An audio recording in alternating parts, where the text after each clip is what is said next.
Good morning, kindergarten. Today is Thursday, and we are going to read a story. I'm going to read a story that we've read before in our classroom, Good as New. I know that some of you remember this story when I start reading it. It has a name in it that sounds like Casey. The kid's name is K, uppercase K, dot C, uppercase C. So this child goes by his initials, and it sounds like you're saying Casey, but it's KC. But anyway, we enjoyed that when we read it in class because we thought we were talking about our friend Casey. But it wouldn't be Casey because this Casey is a crybaby. This book is called Good as New, and it is written by Barbara Douglas, and the pictures are by Patience Brewster. So if it says written by, that's the author, and the illustrator is the one who drew the pictures, Miss Patience Brewster. Good as New. I thought my grandpa could fix anything. One morning last week, he fixed the hose and the fence and my swing and my sandbox and Yimley's fire engine and Carmen's wagon. But then my cousin Casey came to visit, while Uncle Jonathan went riding with his club, and KC started crying as soon as my uncle rode away. Sometimes we do cry when our parents leave us. We don't really want to go. We want to stay at home with them. We don't want them to leave. That's why he's crying.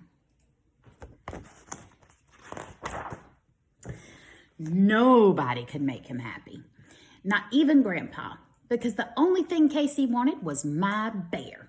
And I said, nobody plays with my bear but me. Casey kicked the floor, and he cried some more.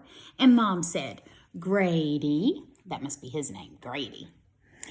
Do you think Casey feels lonely because he didn't bring his bear?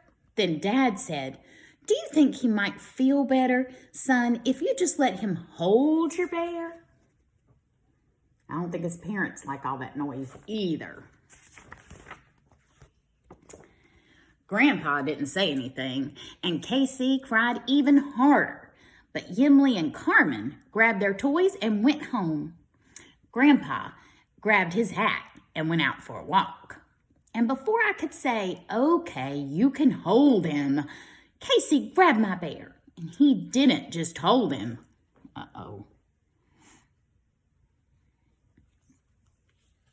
He dragged my bear around by the ears, and he fed him peanut butter, and he tried to feed him to the dog, but Dad made him stop. No, he put peanut butter on him and then tried to give him to the dog. I bet the dog liked that. Probably said, peanut butter. Then Casey dragged my bear outside, where he sat on him, and he turned the hose on him, and Dad made him stop that too. So Casey buried my bear in the sand. After Casey went home, I dug up my bear, and Mom said, please don't bring that into this house. Dad said, I'm sorry, it's ruined, son, but I'll buy you a new bear. I said, I don't want a new bear. I want this old one fixed the way he used to be before Casey came. Oh, no. His mom and dad are like, oh, no, you can't bring that nasty thing in this house. It's too dirty. Mom shook her head, and Dad did too. But Grandpa hung up his hat, and he said, never you mind now, Grady. I can fix that bear, so he'll be good as new in no time. And he brought a big brown paper bag outside, and we sat down. But he opened up his pocket knife, and I said, wait a minute. What's that for, Grandpa? Are you sure you can fix my bear? Of course I can, he said to me. Hold on here and pull so I can cut the stitches. Uh-oh. Grandpa's going to cut the bear. Oh, dear.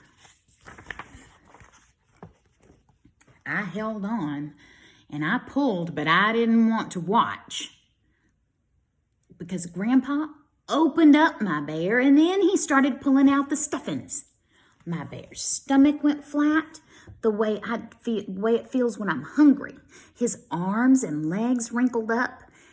And so I said, Grandpa, are you sure this is the right way to fix my bear? It's not looking like he's doing a very good job, is it? Grandpa just kept on working. My bear's nose dropped, his head flopped, and I covered my eyes and I said, Grandpa, are you sure? But he said, never you mind now, Grady. We'll have this bear as good as new in no time.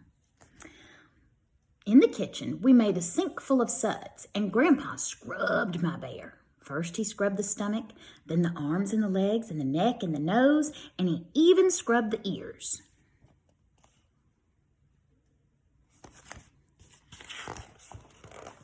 Oh, no. The water got all muddy, but my bear didn't get very clean. Look, I said to Grandpa, I can still see peanut butter. So I pulled the plug, and we made more suds, and Grandpa scrubbed again. But this time, he scrubbed too hard. Uh-oh. Both the ears fell off, and I said, Grandpa, are you sure this is the right way to fix my bear? Never mind now, Grandpa said. He'll be good as new in no time. Getting very worried. His ears came off. This is no good. Grandpa rinsed my bear and squeezed him hard. But when he shook him out, I told him, Grandpa, a clean bear's not good if it's all flat and wrinkled and he hasn't got any ears. Never you mind now, Grandpa said, and he hung my bear outside to dry with one ear on each side. And then he said, I have to go downtown to buy some new stuffing. Anybody want to come along?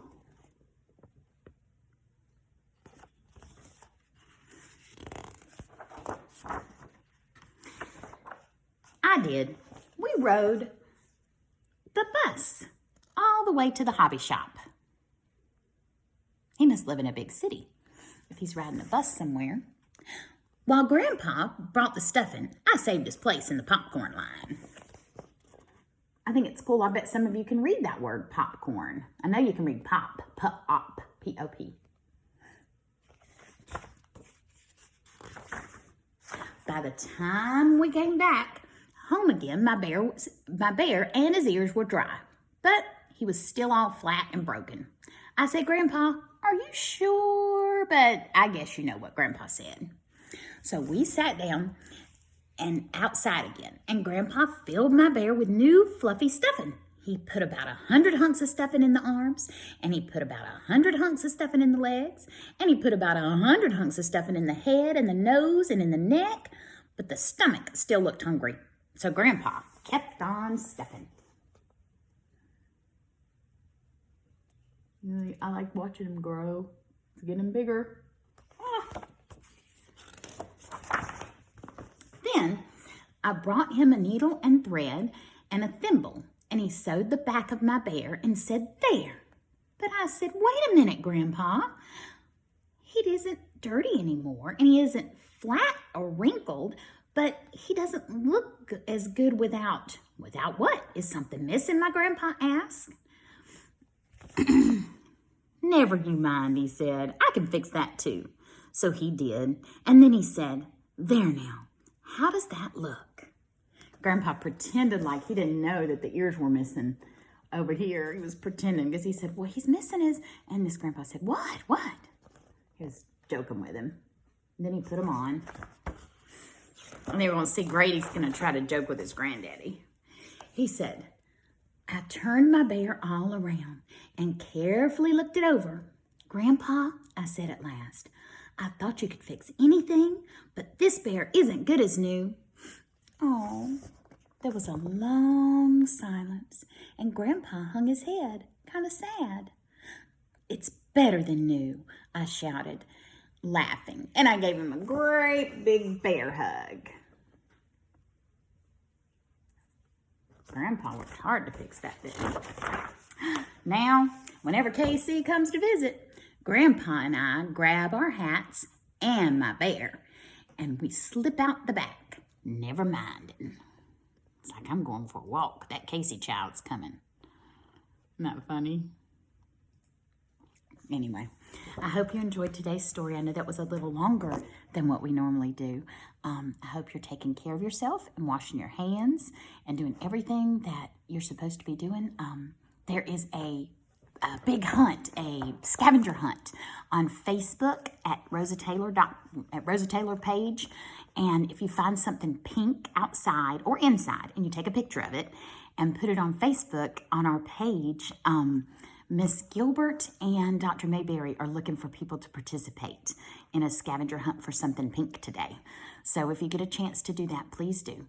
I love you. I can't wait to hear from you on Class Dojo or Class Links or Teams or however you want to get in touch with me. I need to hear from you. I appreciate those people who sent pictures, and Casey sent a video, and I tried to put stuff on Class Dojo so you could all see it. So I can't wait to see you. Y'all have a great day. Bye-bye. Love you.